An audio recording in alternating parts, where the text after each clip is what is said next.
పాక్ నుంచి Turkey flight పరుగో పరుగు మనం చూస్తున్నాం కదా, వచ్చింది ఒక 2 రోజులు ఉంది, తర్వాత భారత్కి తెలిసి కాస్త తగ్గించుకుంటే మనిషి ఎక్స్ట్రాలు చేయొద్దు అంటే తోక ముడిచి పరిగెట్టింది.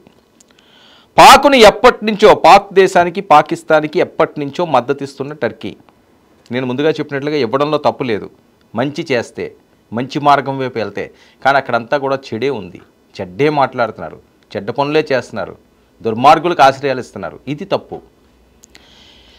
ఇక తాజాగా కరాచీలో దిగిన టర్కీ C-130 హెర్క్యులస్ విమానం ఇది పాకిస్తాన్లో దిగిందండి ఒక 2 రోజుల క్రితం.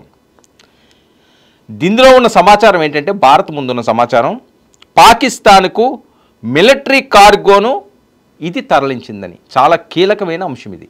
ఇలాంటి పరిస్థితుల్లో తప్పు చేసిన వాళ్ళకి మేము అండగా ఉంటాం, మేము ఆదుకుంటాం అని ఎవ్వరు వచ్చినా సరే ఆ తప్పులో భాగస్వాములే అవుతారు.